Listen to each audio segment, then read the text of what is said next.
Okay guys, तो अपन start करें क्या? चलो तो good morning guys. Good morning guys.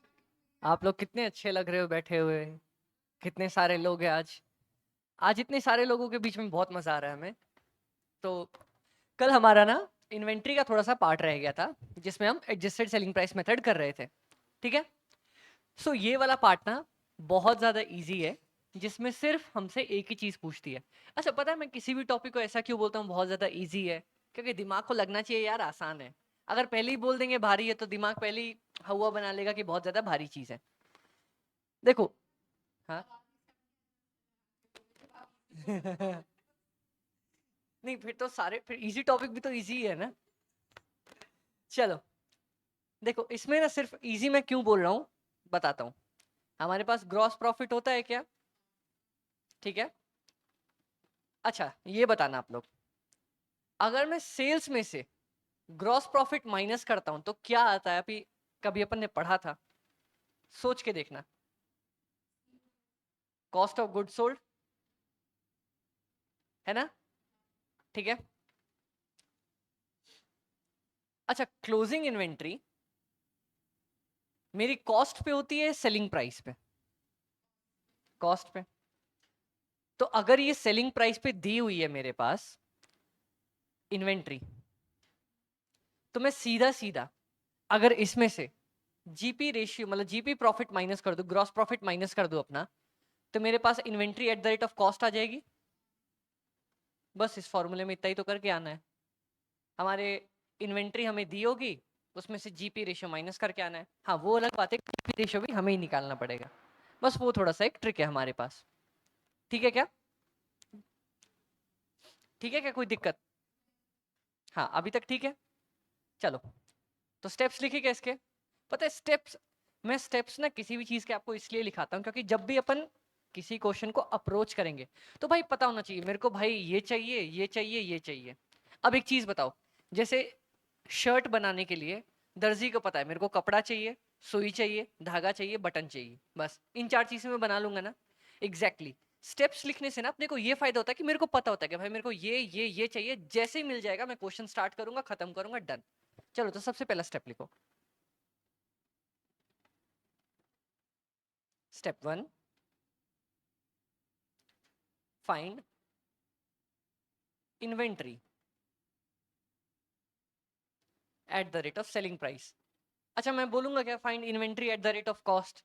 अगर inventory at the rate of cost ही दिया तो फिर तो कुछ ढूंढना ही नहीं है, वही तो मेरा आंसर है। ठीक है। आइए, स्टेप नंबर टू। चलिए, हमने कुछ पढ़ा नहीं है, जल्दी जल्दी फटाफट बैग खोल के लिख लीजिए आप लोग।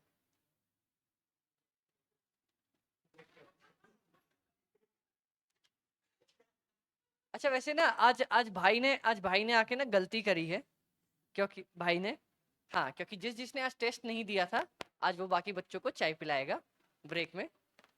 तो हाँ, भाई ने टेस्ट नहीं दी। हाँ, तो हमें पिलानी पड़ेगी ना। आप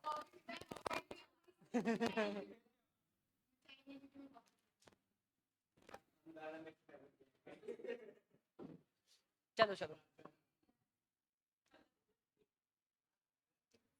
हाँ, तो सबसे पहला स्टेप लिख लो अपन, इन्वेंट्री फाइंड करेंगे सेलिंग प्राइस पे। ठीक है। Second step, find gross profit, percentage terms में फाइंड कर लेना। Step three, step one minus step two. बस सिंपल।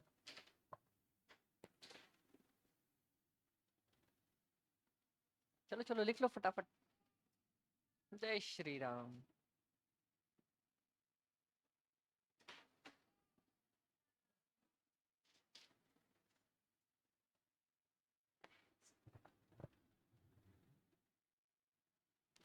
लिख लिया अपन ने, तीनों तीनों स्टेप लिख लिए। ठीक है। तो अब एक चीज बताओ, inventory at the rate of selling price ये तो दिया रहेगा भैया, सिर्फ और सिर्फ तामझाम है अपने पास जीपी फाइंड करने का। ठीक है। अब एक चीज बताओ, जीपी ये भी चलो मैं लिखा देता हूं। किसी को पता है ग्रॉस प्रॉफिट किसको कहते हैं? ग्रॉस प्रॉफिट परसेंटेज टर्म्स में gross profit divided by sales into 100।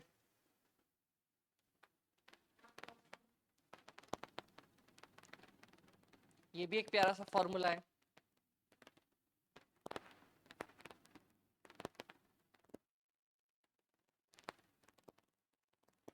Done, लिख लिया। चलो अब एक काम करते हैं, अपने को स्टेप्स पता है, अब अपन इसके डायरेक्ट क्वेश्चंस पे जंप करके देखते हैं क्या भाई साहब क्या बोलता है अपने को। ठीक है, चलो। बोलता है मेरे को गुड्स मिले subject to trade discount and taxes. अच्छा एक चीज बताओ, ध्यान से देखना, क्योंकि अपन ने बहुत कुछ डिस्कस किया है तो उसके बाद अपने को समझ में आनी चाहिए चीजें। Goods received from the supplier subject to trade discount and taxes, मतलब इस पे टैक्स और डिस्काउंट लगने वाला है। ठीक है, तो अब ये 1575 ये डिस्काउंट के बाद है या डिस्काउंट से पहले है? डिस्काउंट से पहले।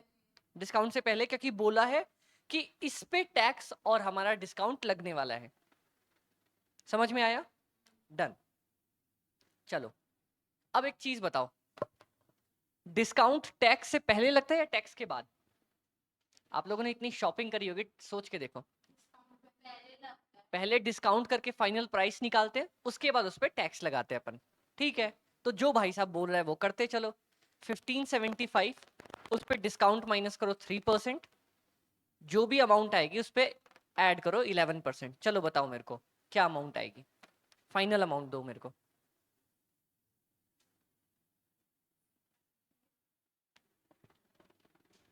चलो चलो बताओ।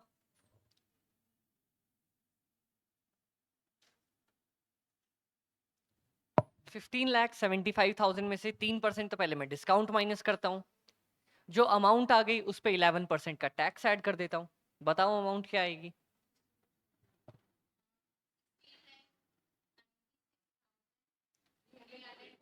16,96,341। ठीक है, अब देखो मैं आप लोगों से ना गेम खिलवाता हूँ यहाँ पे। ये अपने को जैसे भी बोले, पता है पूरा अकाउंट्स एक ही चीज पे बेस्ड है, वो बस हर क्वेश्चन में आईसीआई कभी ऐसे घुमा देगा कभी वैसे घुमा देगा। अब देखो, ये लो भैया, मैं दिखाता हूँ यहाँ पे परचेजेस मेरी कितनी आई, अभी आपने कितना निकाला?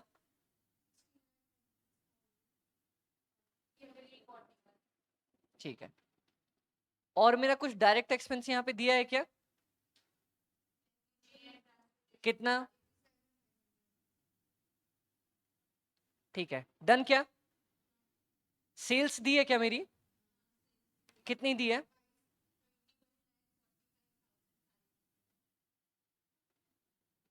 डन।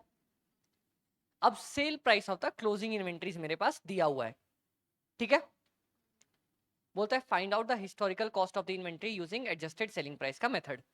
ठीक, डन। ये देखो मेरे पास टोटल कॉस्ट कितनी लगी, इन दोनों को प्लस करो।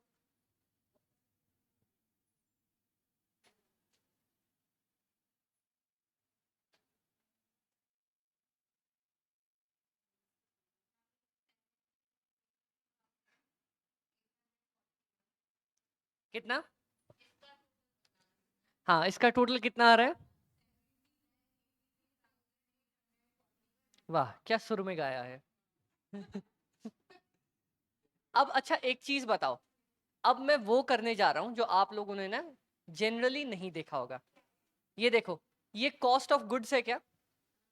Cost of goods. लेकिन क्या ये सिर्फ गुड्स सोल्ड की है या सब गुड्स की है? अभी तक ये सारे गुड्स की है। ठीक है, चलो एक चीज बताओ। Done done done done. अब एक चीज बताओ, क्या अगर ये सारे गुड्स की, गाइस देखो ये फोकस करो, कॉस्ट ऑफ परचेज। ठीक है, क्या अगर ये सारे गुड्स की मेरे पास परचेज प्राइस है, ठीक है, अगर मेरे को सारे गुड्स की सेलिंग प्राइस मिल जाए तो मेरे को ग्रॉस प्रॉफिट पता चल सकता है क्या सारे गुड्स की? ठीक है, और अगर ग्रॉस प्रॉफिट पता चल गया तो ग्रॉस प्रॉफिट परसेंट पता चल सकता है क्या? ठीक है, ठीक है, चलो ये देखो, सेल्स दी है क्या मेरे को? और मेरे पास गुड्स का मैं क्या करता हूं, या तो मैं बेचता हूं या तो क्लोजिंग स्टॉक रखता हूं। ठीक है, तो सेल्स का भी सेलिंग प्राइस दे दिया, क्लोजिंग स्टॉक का भी सेलिंग प्राइस दे दिया, मतलब सारे गुड्स का सेलिंग प्राइस मिल गया क्या मेरे को? सारे गुड्स का सेलिंग प्राइस मिल गया, सारे गुड्स का कॉस्ट ऑफ परचेज मिल गया, तो ग्रॉस प्रॉफिट निकाल लो जल्दी से।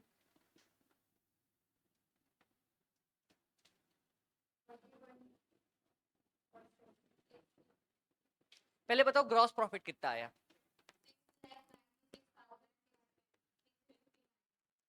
ठीक है, अब ग्रॉस प्रॉफिट परसेंट में निकालो।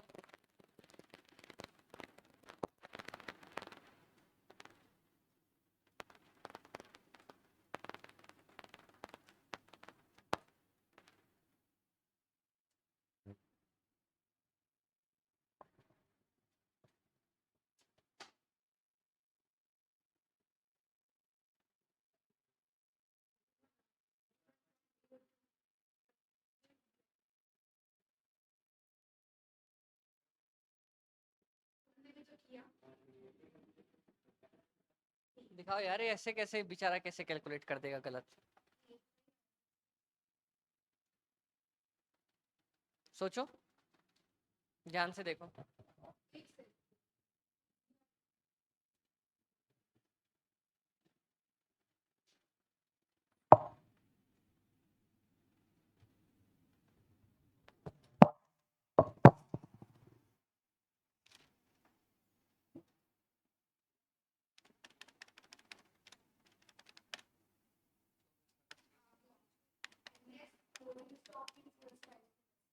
हाँ तो करेंगे ना।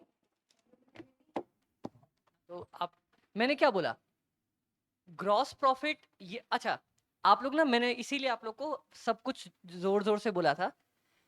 ये किसका परचेज प्राइस है? सबका। ये सेलिंग प्राइस किसका है? सबका। ये प्रॉफिट किसका है? सबका। तो इसीलिए डिवाइडेड बाय सबकी प्राइस होगी ना। ग्रॉस प्रॉफिट परसेंट कितना आया? 0.8। अब मैं आपको दो टेक्निक से सॉल्व करना कि दिखाऊं क्या? क्वेश्चन बुक में एक ही टेक्निक से दिया है। चलो, एक टेक्निक जो बुक वाली वो तो अपन देख लेंगे, एक अपनी वाली करके देखते। ओपनिंग स्टॉक कुछ दिया था अपने को? नहीं। परचेज कितना था? निकाला था अपन ने 16 कुछ, 1696 341। डायरेक्ट एक्सपेंस कितने निकाले थे? सेल्स कितना निकाला था? नहीं, सेल्स, सेल्स मतलब तो सेल्स, वो तो सेलिंग प्राइस था, मैं सेल्स की बात कर रहा हूँ।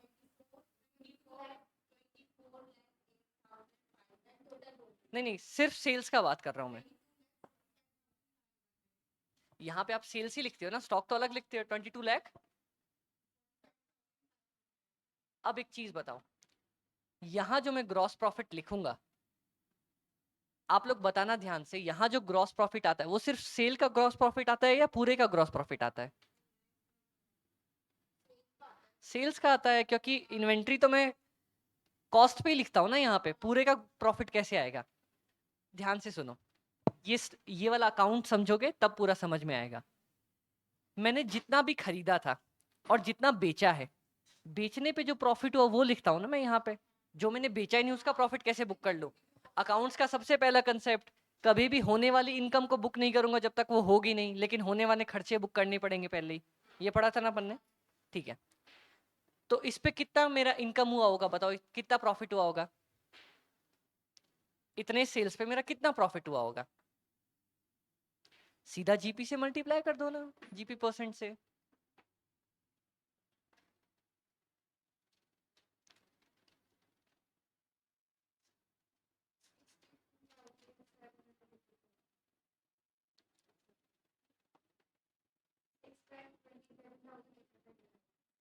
$6,27,811। अब जरा क्लोजिंग स्टॉक निकालना तो। अब ये क्लोजिंग स्टॉक मेरा कॉस्ट पे आएगा कि नहीं आएगा? निकालो।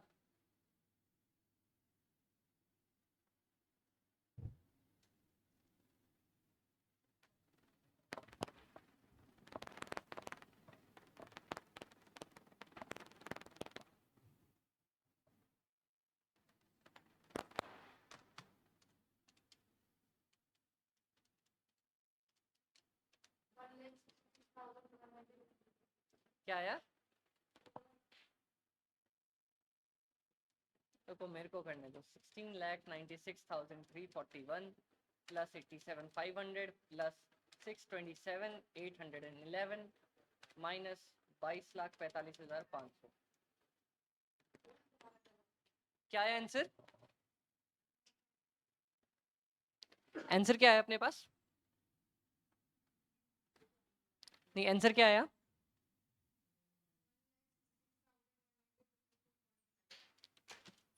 एक सेकंड, आपने फिर कुछ मिस्टेक तो नहीं कर दी?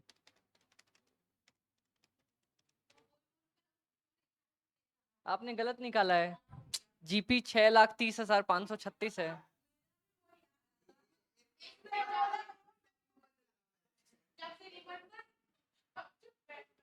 अब निकालो क्लोजिंग स्टॉक आप लोग।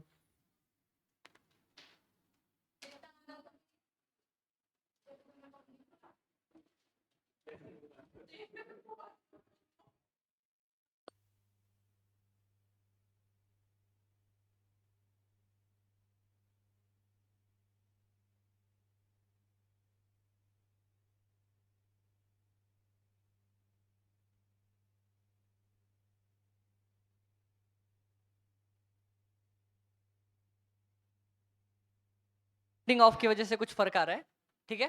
अब एक तो ये तरीका है, दूसरा तरीका बताता हूं जो बुक में है। हमारे पास इन्वेंट्री किस पे थी?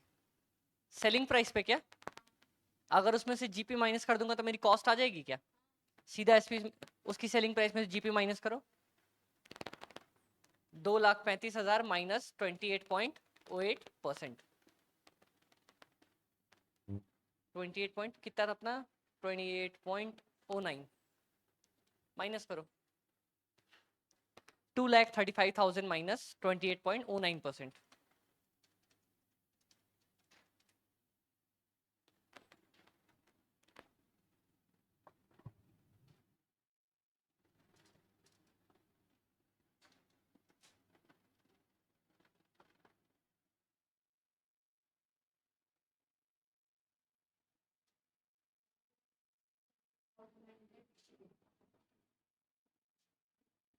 दोनों से ऑलमोस्ट आंसर सेम आया था अपना, थोड़ा सा कुछ राउंडिंग ऑफ का फर्क था। डन क्या? देखो अब एक चीज समझो। हाँ, अब देखते हैं अपन ने किया क्या है पूरे वाले कंसेप्ट में। मेरे को मैंने बोला आपको, सबसे पहले मैंने बोला अपने को क्या निकालना है? Inventory at the rate of selling price. Question में दिया हुआ था, ये चीज दी हुई थी, कोई दिक्कत नहीं। दूसरा मैंने बोला आपको ग्रॉस प्रॉफिट निकालने के लिए। तो कैसे निकाला जाता है ग्रॉस प्रॉफिट? ग्रॉस प्रॉफिट निकालने का एक ही तरीका है, सेल्स माइनस कॉस्ट। ठीक है, अगर जितना मैंने सामान बेचा है उसी की मेरे को कॉस्ट अवेलेबल है तो उतना ही माइनस कर देंगे, मेरा ग्रॉस प्रॉफिट परसेंट वैसे ही निकल जाएगा। एक चीज बताना, अगर आप लोग ध्यान से सुनना, ठीक है, आप लोग भी सुनना। हाँ, अगर मान लो मैं 10 रुपए का सामान बेचता हूं, मेरा प्रॉफिट परसेंटेज है 10%, तो कितना प्रॉफिट होगा मेरा? 10 रुपए का प्रॉफिट परसेंटेज है, कितना प्रॉफिट होगा? 1 रुपए। ठीक है, 100 रुपए का बेचूंगा तो 10 रुपए, 1000 का बेचूंगा तो 100 रुपए।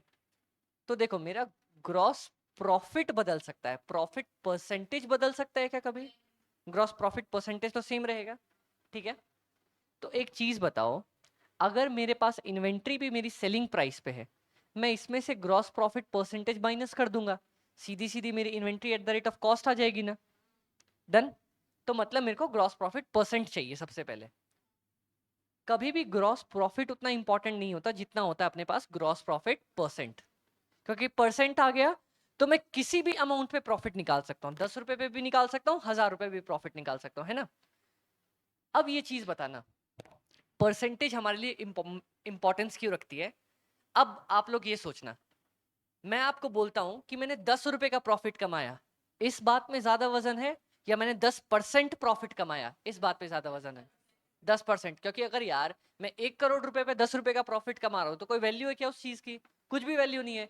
लेकिन अगर मैं किसी भी अमाउंट पे 10% प्रॉफिट कमा रहा हूं, मतलब मैं अच्छा प्रॉफिट कमा रहा हूं ना यार, तो वो चीज है, हमेशा प्रॉफिट परसेंटेज की ज्यादा वैल्यू होती है। ठीक है, चलो, तो दूसरा अब हमें निकालना होता है gross profit percentage. Gross profit percentage निकालने का फॉर्मूला तो मैंने बता ही दिया था आपको, GP divided by sales into 100, कोई दिक्कत नहीं थी। अब देखो जीपी का फॉर्मूला ये भी हमें पता है, सेल्स माइनस कॉस्ट, ठीक है। अब क्वेश्चन में आप बोलोगे कि अमित भाई जितना हमने एक्चुअल सेल्स किया था उसी का कॉस्ट माइनस कर देते हैं, तब भी तो जीपी आ जाएगा। लेकिन उतने हिस्से की कॉस्ट नहीं दी हुई ना यार। अगर उतने हिस्से की मेरे को कॉस्ट अवेलेबल होती तो मैं माइनस कर देता, तब तो सिंपल सिंपल वही आ जाता। पर वो तो दिया ही नहीं है। हाँ, टोटल की कॉस्ट दी है, तो क्या कर सकते हैं अपन, एक ही काम कर सकते हैं। जब कॉस्ट टोटल की दी है तो भाई सेलिंग प्राइस भी टोटल का पकड़ लो, अपने आप ग्रॉस प्रॉफिट परसेंट निकल जाएगा, है कि नहीं। मेरे पास कंपेयर करने के लिए कोई दो चीज बराबर होनी चाहिए। अगर मैं कॉस्ट पूरे की पकड़ रहा हूं तो सेलिंग प्राइस भी पूरे की पकड़नी चाहिए। अगर मैं सेलिंग प्राइस की पकड़ रहा हूं तो कॉस्ट भी आधे की पकड़नी चाहिए। ठीक है, डन। बस इसीलिए हमने जब कॉस्ट पूरे का दिया था तो हमने सेल्स प्राइस भी सारी इन्वेंट्री सारी स्टॉक की निकाल ली, जितना बेचा और जितनी बची उतनी भी। हमारे पास आ गया gross profit. Gross profit importance नहीं रखता, इसीलिए हमने उसको परसेंटेज में निकाल लिया, बात खत्म। अब सिर्फ एक काम किया, इन्वेंट्री सेलिंग प्राइस पे थी, माइनस कर देते हैं ग्रॉस प्रॉफिट, परसेंटेज आ जाएगा मेरे पास कॉस्ट। डन। कोई दिक्कत क्या इस पॉइंट पे, कोई दिक्कत तो एक बार ही देख लो।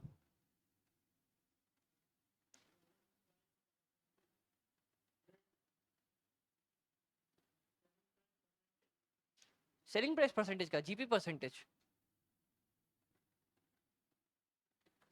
चलो इसके लिए मैं छोटा सा फॉर्मेट बना देता हूं, अगर कभी काम पड़े तो।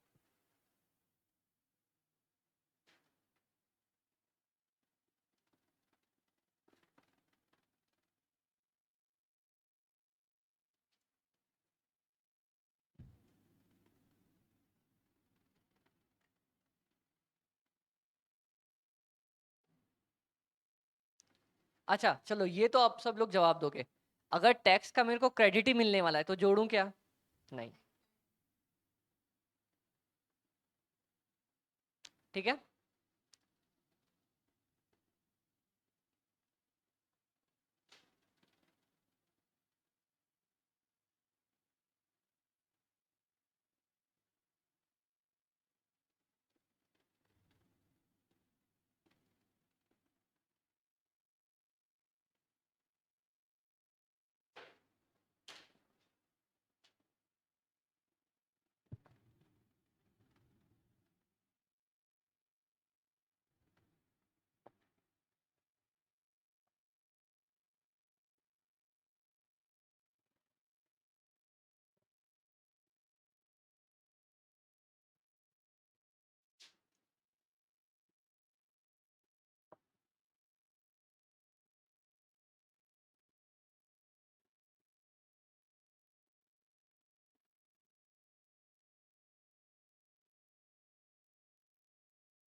चलो अगला टॉपिक स्टार्ट करें क्या।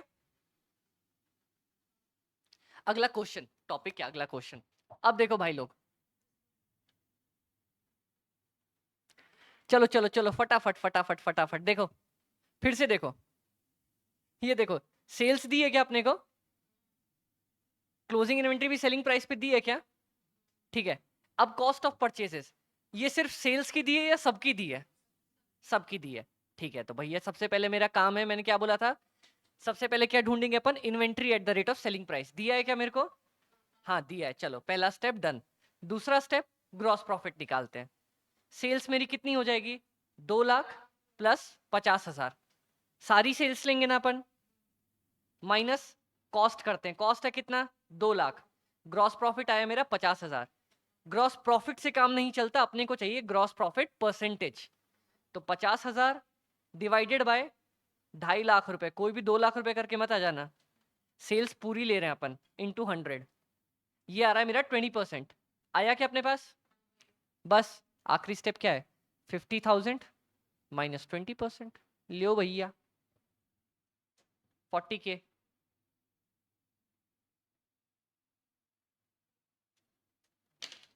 अब बताओ कौन बोल रहा था ये टॉपिक डिफिकल्ट है?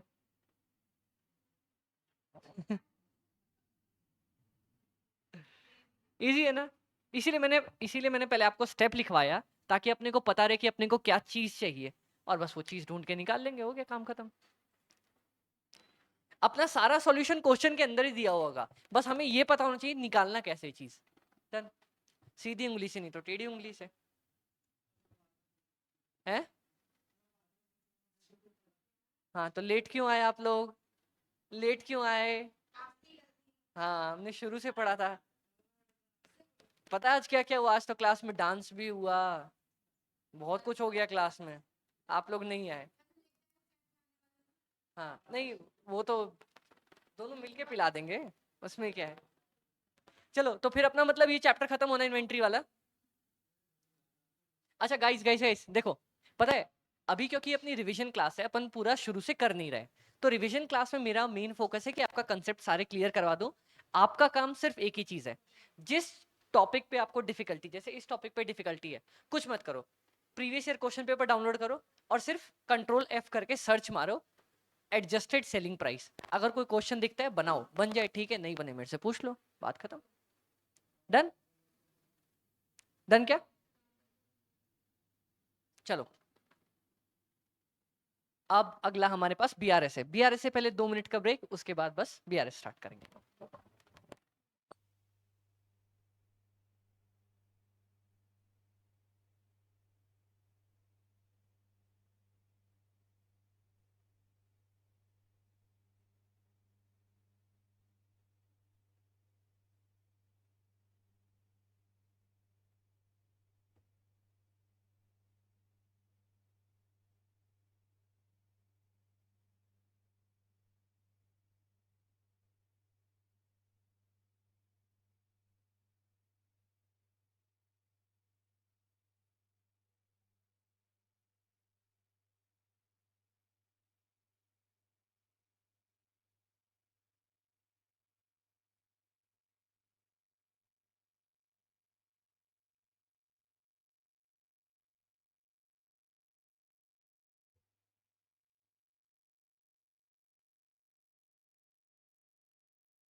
ठीक है, अभी करते हैं इन्वेंटरी टेकिंग वाला पार्ट।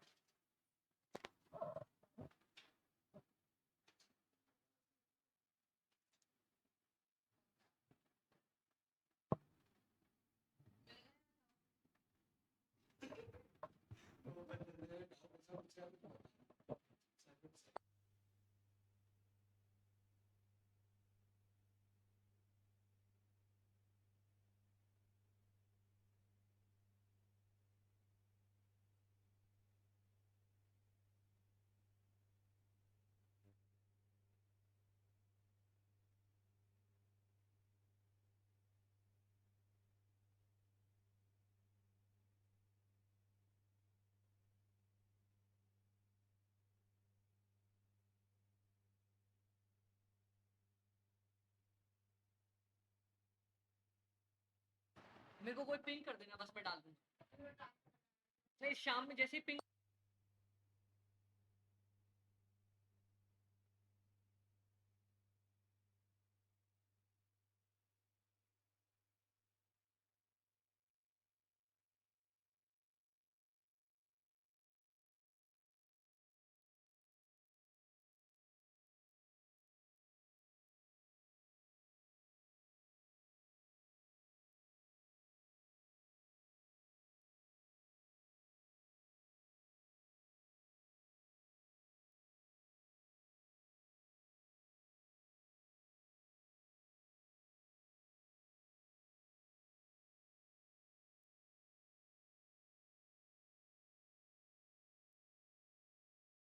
अच्छा चलो गाइस, अपन स्टार्ट करेंगे एक बार ये वाला 8th वाला क्वेश्चन।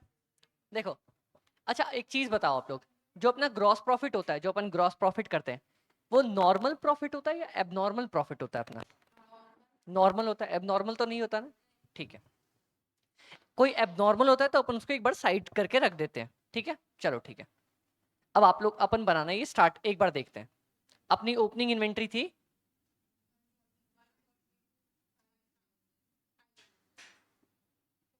ओपनिंग इन्वेंट्री 142 500, ठीक है।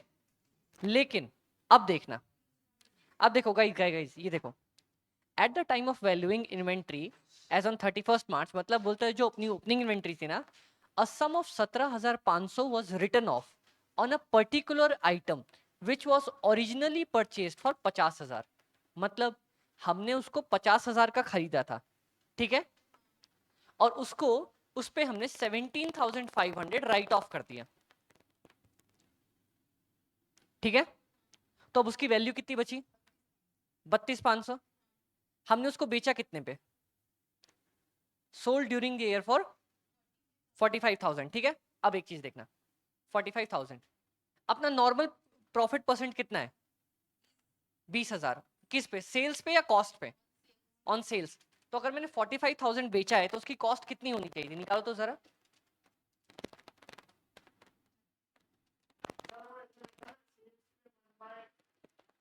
हाँ वो अलग फॉर्मूला है। हाँ हाँ हाँ हाँ, अभी अभी तो डायरेक्ट दिया है ना इसने, सेल्स पे 20%। तो मेरा सेल्स है 45, प्रॉफिट होना चाहिए था 9,000, तो मेरी कॉस्ट कितनी होनी चाहिए थी? 36,000। डन क्या? क्या 36,000 है क्या? मतलब अब नॉर्मल है। तो चलो एक बार अपन एबनॉर्मल को अलग ट्रीट करेंगे, ठीक है। चलो, तो मैं इन्वेंट्री की जगह पे नॉर्मल इन्वेंट्री लूं, माइनस 32,500। एबनॉर्मल वाली अपन ने हटा दी, एक बार साइड कर दी, ठीक है क्या? कोई दिक्कत यहां तक? नहीं। चलो, फिर उसके बाद बेसिक जैसे बनाते हैं, परचेज लिखो चलो, 762 500। मैन्युफैक्चरिंग एक्सपेंस में क्या लिखूंगा? 1,50,000। यहां तक डन है सबको? चलो, अब मैं लिखूंगा सेल्स।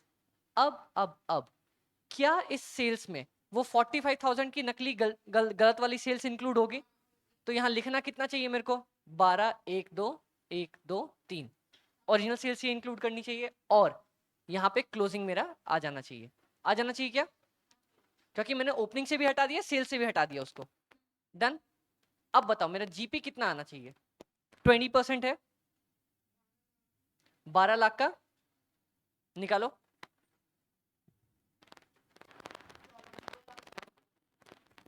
चलो, अब जरा एक बार अपनी इन्वेंट्री निकाल के दिखाओ मेरे को, क्लोजिंग इन्वेंट्री कितनी आएगी?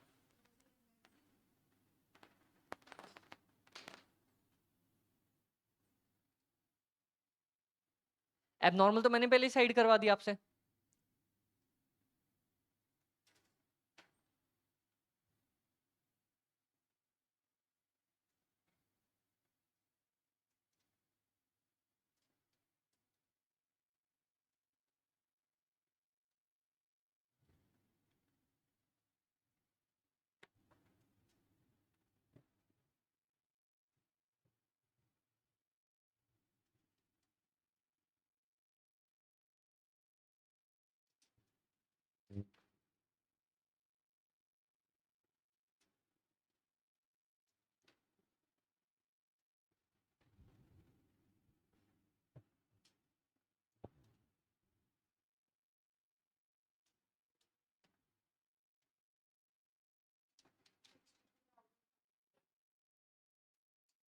आंसर क्या है?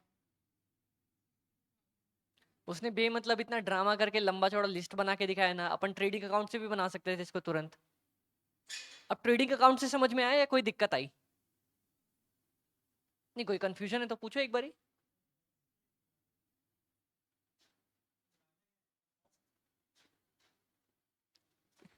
क्या निकाला हमने? तो क्या निकालना था?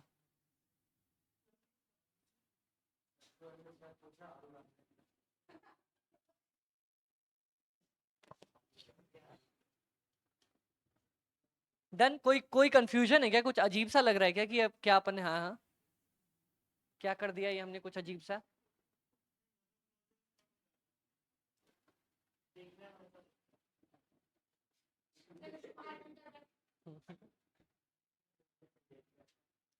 अब यहाँ पे admin charge, selling expense, finance charge बेमतलब का दिया ना अपना दिमाग घुमाने के लिए। मांगा हमसे क्लोजिंग इन्वेंट्री है। क्लोजिंग इन्वेंट्री निकालने के लिए ध्यान रखना गाइस, अपने को काम किस चीज का पड़ेगा? सिर्फ ट्रेडिंग अकाउंट वाले बंदों का। और किसी का पड़ता है क्या? नहीं, बेमतलब दिया है।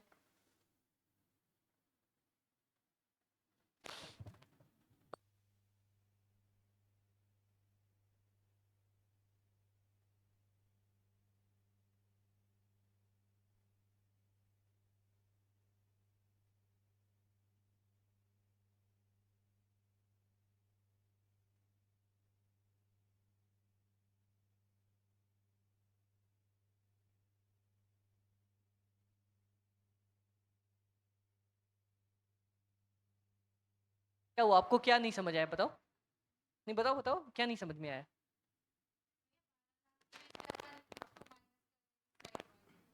किस साइड वाले को? हाँ वो देखो, ये अपन बेसिक ट्रेडिंग अकाउंट है। आपको समझ क्या नहीं आया मेरे से वो पूछो पहले।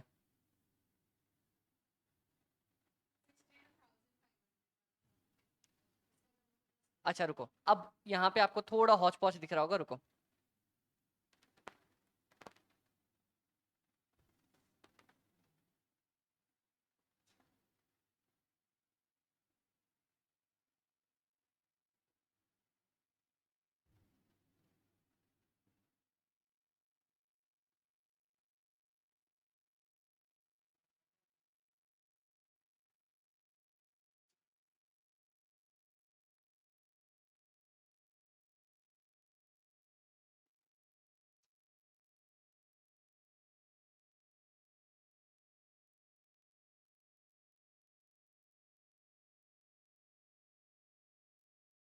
बैलेंसिंग फिगर क्या आएगा? अब देखो,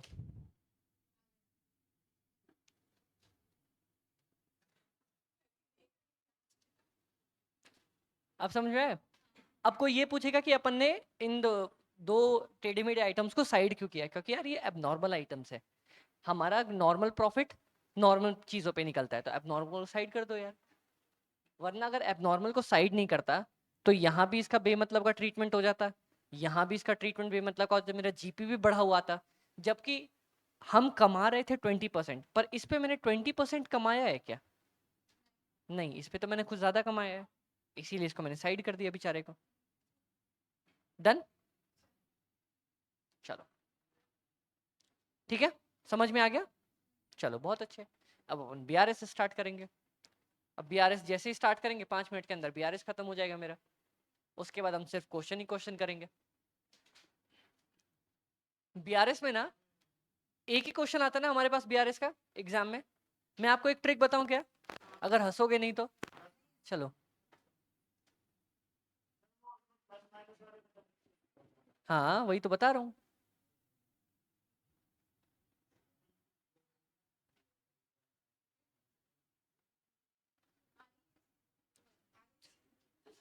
देखो, सिर्फ गाइस, सिर्फ ना अपने को इसमें 1 मिनट भी नहीं लगेगा, कुछ 5 सेकंड 10 सेकंड लगेंगे।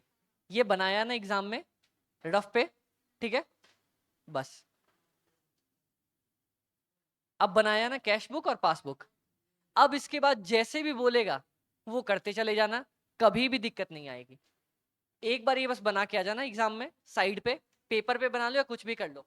उसके बाद अपने को ये पहला स्टेप, चलो मैं इसमें स्टेप बताता हूँ। पहले ये लिखना मत, मैं बता रहा हूँ पहले। पहला स्टेप, ड्राइंग बना ली। सेकंड स्टेप, अपने को एंट्री पता होनी चाहिए कहाँ जाने वाली है, कहाँ गई है वो एंट्री। कोई लाइन पढ़ के मैं ये समझ सकता हूँ क्या कि ये एंट्री कैश बुक में गई है और पासबुक में नहीं गई है, या पासबुक में गई है और कैश बुक में नहीं गई है? ये समझ सकते हैं क्या अपन?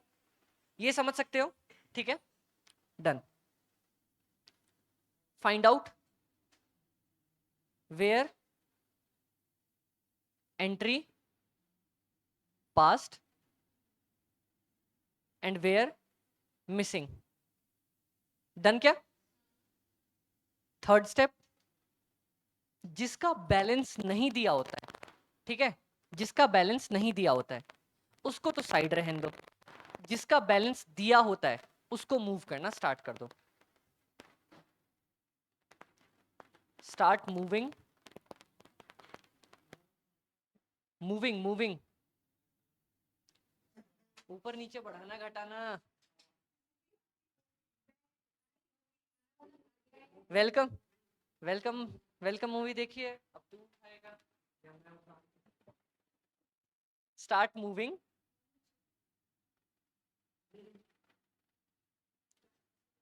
द अदर बुक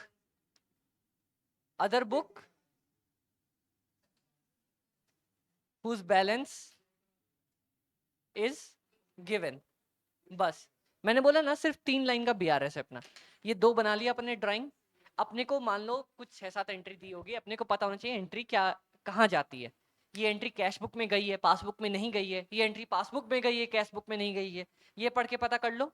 और तीसरी चीज, बस जो चीज नहीं दी है ना, जिसका बैलेंस नहीं दिया है उसके तरफ हमें जाना है, बात खत्म। जो चीज दी है उसको घटा के बढ़ा के, जो नहीं दी है उसके पास पहुंच के जाना है, बस बात खत्म। That's it, done.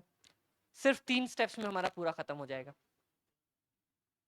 पूरा खत्म। इसके बाद क्वेश्चन ही क्वेश्चन है। इस तीनों के बाद हमारे पास कुछ भी नहीं है इस पूरे चैप्टर में। अब अपन क्वेश्चन देखेंगे इसके। पहले ये 3, एक बार मेरी बात सुनो, ये 3 कंसेप्ट देखो, ध्यान से देखो। इसको कॉपी पे लिखना चाहो तो बड़े बड़े अक्षरों में लिख लो। और इस तीनों में कोई डाउट हो तो पहले ये पूछो, फिर उसके बाद हम क्वेश्चंस देखते हैं और मैं समझाता हूँ कैसे बढ़ते अपन। ठीक है, मैं अपन गेम खेल के दिखाएंगे, आप लोग ही बताओगे, और कुछ नहीं।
इसमें मेन मेन काम तो सेकंड का ही है, समझना कि कहाँ एंट्री पास हो गई, कहाँ एंट्री पास नहीं हुई।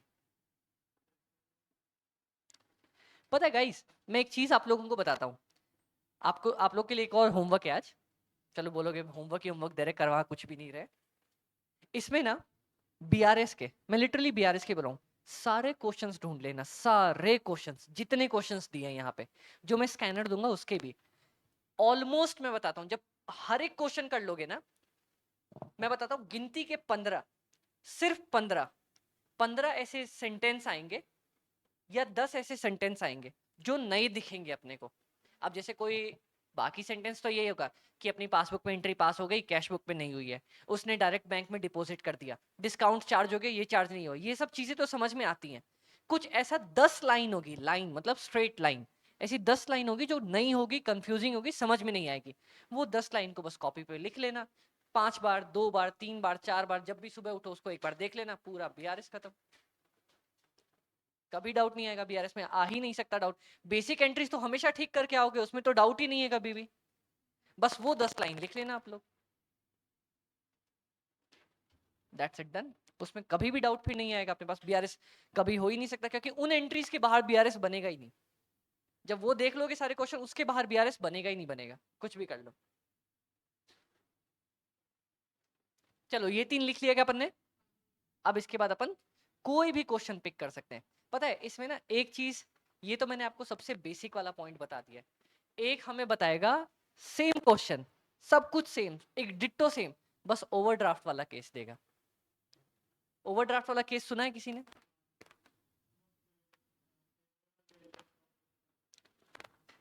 मैं एक चीज बताता हूँ, अपन ना, मैं आप लोगों को कुछ एग्जांपल देते हैं और अपन एक बार शुरू में देखते हैं,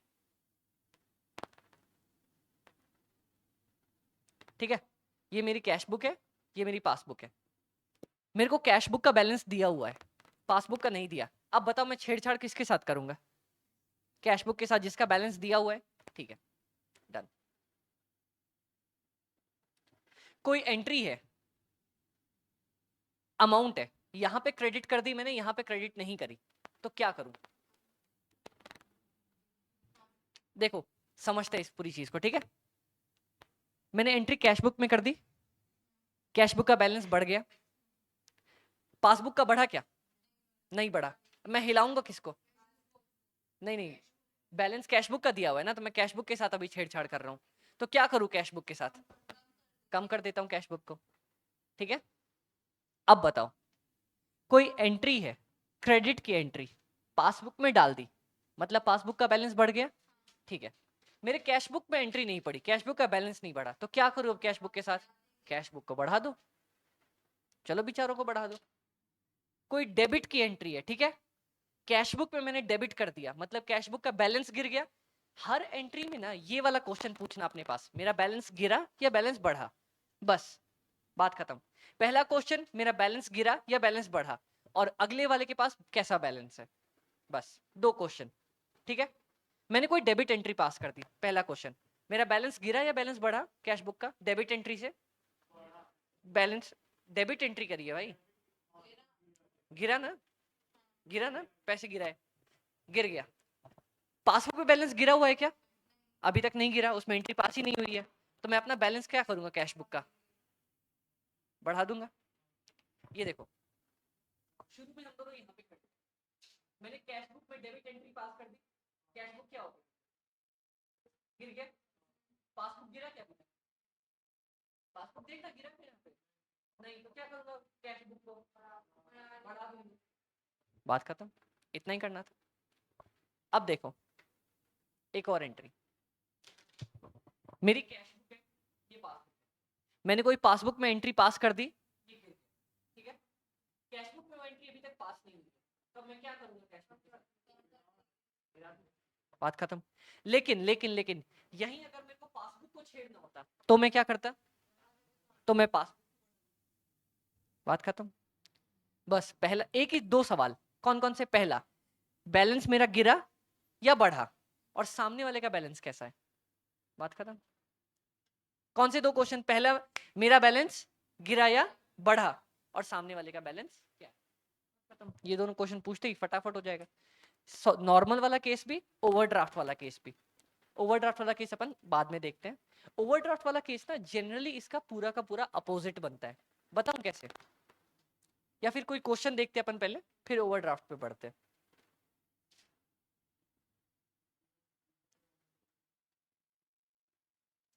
ये देखो, मैंने क्या बोला था, कभी भी ऐसा कुछ भी दिया होता है ना, तो ये पढ़ के चले जाना। अब क्या बोल रहा है यहाँ पे? ट्रांजैक्शन पेमेंट डन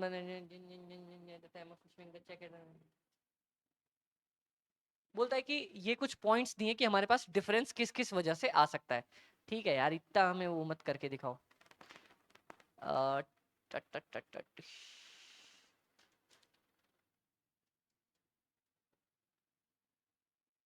कोई क्वेश्चन कहाँ दिया है इस बेचारे का बढ़िया सा कुछ?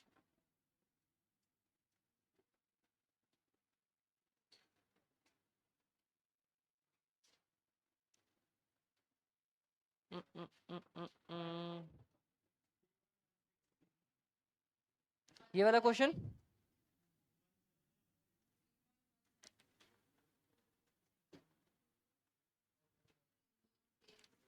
इसका क्वेश्चन ये है क्या, या क्वेश्चन ऊपर दिया है कहीं? चलो चलो, यहां से देखते हैं, आप लोग मेरे साथ ही करना, ठीक है। आप लोग ही बताओगे मेरे को।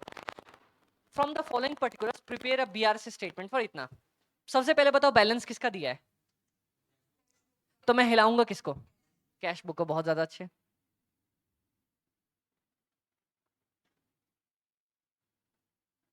चलो, मतलब मेरे को कैश बुक को मूव करना है, डन, ठीक है, इसको मूव करूंगा, बात खत्म।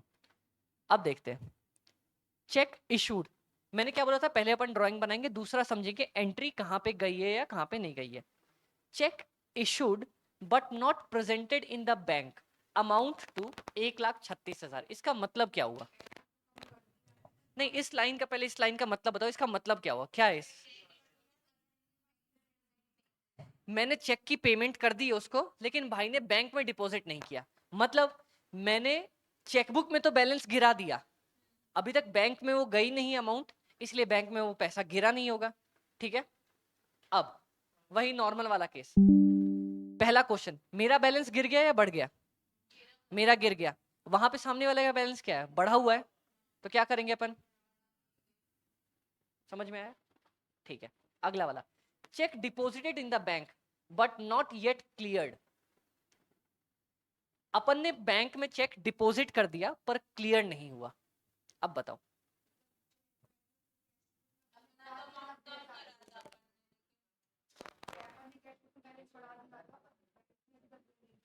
देखो चेक चेक जो मेरे को मिलता है ना, चेक जो मेरे को मिलता है वो मैं बैंक में डालता हूँ कि मेरा क्लियर हो जाए ताकि पैसे मिल जाए मेरे को। ठीक है, मेरे को चेक मिल गया, मैंने बैंक में डाल दिया, मैंने सोचा भैया, हाँ मैंने अपना कैश बुक का बैलेंस बढ़ा लिया, मैंने सोचा भैया बैंक बैंक में पैसे आ गए, लेकिन बैंक में आए क्या, अभी तक नहीं आए।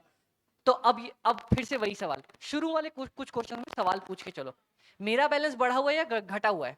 बढ़ा हुआ है, बैंक वाले का बैलेंस क्या है, गिरा हुआ है, तो मैं क्या करूं, खुद को गिरा लूं। समझ में आया? चलो अगला वाला, बैंक चार्ज, बैंक ने चार्ज कर लिए 300 रुपए, मेरे को बताया ही नहीं अभी तक, पासबुक का गिरा हुआ है, मेरा गिरा हुआ नहीं है, तो मैं क्या करूं, खुद को गिराऊं।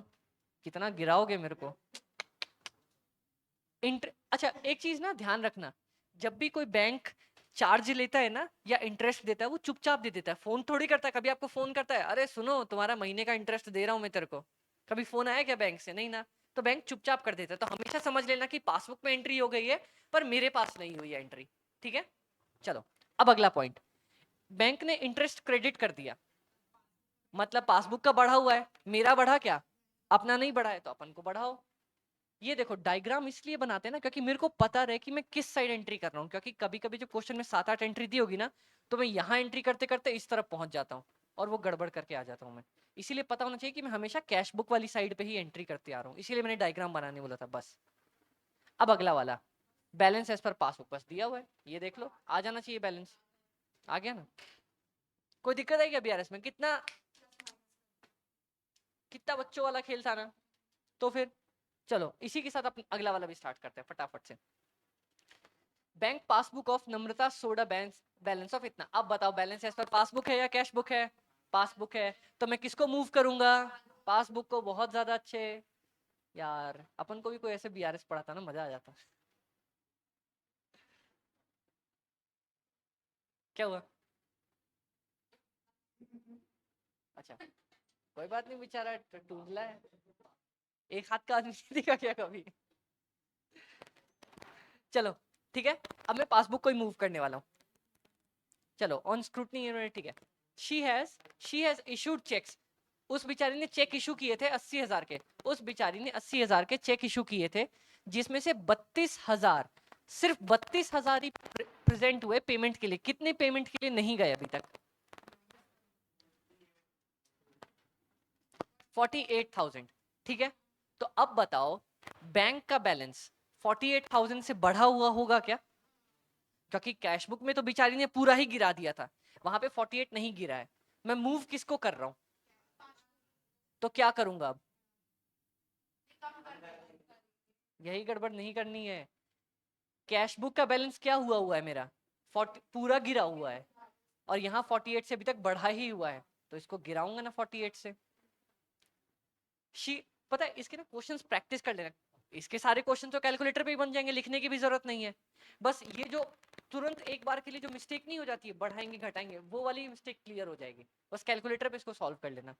She received a cheque of 5,000 रुपए बिचारी को मिले, which she recorded in cash book but forget to deposit in the bank. अब बताओ, सबसे पहले मेरा सवाल, मैं पासबुक हूं, ठीक है, मेरा बैलेंस बढ़ा हुआ है या घटा हुआ है? घटा हुआ है, और कैश बुक का बढ़ा हुआ है, तो मैं खुद को क्या करूं, बढ़ा दो, बढ़ा दो, 5,000 से बढ़ा दो। चेक है 22,000 रुपए का, deposited by her but not yet been cleared. अब बताओ, मैंने 22,000 का चेक डाल दिया पर क्लियर नहीं हुआ है अभी तक, ठीक है। मैंने अपना बैलेंस बढ़ाया हुआ होगा, पासबुक का बैलेंस बढ़ा है क्या? नहीं, तो क्या करूं अब मैं? पासबुक को बढ़ा दूं। समझ आया? भाई नींद हो रहा है भाई, इस क्वेश्चन के बाद चाय ब्रेक करेंगे, टेंशन मत जा, नीचे जाना, चाय लेके आना, आंख आंख खुलेगी, सबके लिए लेके आना। और ये भाई साहब भी साथ में जाएंगे। चलो। अब ये देखो, मिस्टर मिस्टर चलो चलो चलो फटाफट। मिस्टर गुप्ता ने डिपॉजिट किया 15,700 रुपए का अमाउंट बैंक के अंदर, ठीक है, which has not been recorded by her in the cash book. Cash book का बैलेंस बढ़ा हुआ है या गिरा हुआ है? गिरा हुआ है। पासबुक का बढ़ा हुआ है, तो मैं क्या करूं? पासबुक को धक्का देके नीचे गिराऊं। Done. Bank has credited an interest of इतना। अब बताओ, बैंक ने इंटरेस्ट चुपचाप क्रेडिट कर दिया, मेरा पासबुक बढ़ गया या गिर गया? इंटरेस्ट क्रेडिट कर दिया, मुझे दे दिया, पासबुक बढ़ गया। कैश बुक बढ़ा हुआ है या गिरा हुआ है? गिरा हुआ है ना, तो पासबुक को क्या करूंगा? गिरा देंगे। चलो आंसर निकालो। कहाँ है? अच्छा, 250 बैंक चार्ज। बैंक ने चार्ज कर लिए 250 रुपए, पासबुक को गिरा दिया या बढ़ा दिया?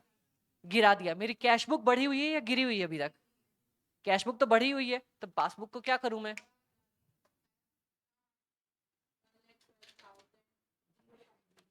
आएगा कैसे नहीं, जरूर आएगा। डन क्या? बस कितना इजी है ना बीआरएस।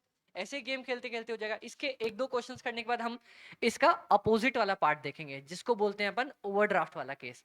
वो कंफ्यूजिंग होता है, क्योंकि उसमें करनी एक ही चीज होती है, लेकिन बस थोड़ा दिमाग घूम जाता है। वो भी देखेंगे अपन, इतनी ही आसानी से सॉल्व करेंगे। पता है, मैं लिटरली आपको बोल रहा हूँ, अभी तो तुरंत हो गया ना मुंह जबानी। एक दो एंट्रीज आपको ऑब्वियसली मिलेंगी, एक दो भी नहीं, मैं गिन के बोलता हूँ, 10 ऐसी एंट्रीज मिलेंगी जो थोड़ी कंफ्यूजिंग होगी। उसको पढ़ना, समझ लेना, ठीक है। जैसे ही समझ जाओगे ना, उसको कॉपी पे लिख लेना। इस वाली एंट्री में आपको कभी डाउट आया क्या कि ये पासबुक में जाएगी या कैश बुक में जाएगी? पता था ना एंट्री कहाँ गई है कहाँ नहीं गई है, लेकिन उन 10 एंट्रीज में डाउट आएगा, ऑब्वियसली आएगा। तो वो लिख लेना कॉपी में, और उन्हीं 10 को अपने को रिवाइज करना है। ये तो यार, ये जब एक बार में अभी हो गई तो आगे भी हो ही जाएगी, क्या टेंशन है? ठीक है। चलो एक ये लास्ट क्वेश्चन, इसके बाद ब्रेक, पक्का ब्रेक इसके बाद। ये देखो, from the following particulars ascertain the balance that would appear in the bank passbook of A limited. Overdraft, अच्छा ओवरड्राफ्ट वाला केस आ गया, तो इसको बाद में करते हैं ब्रेक के बाद। डन क्या?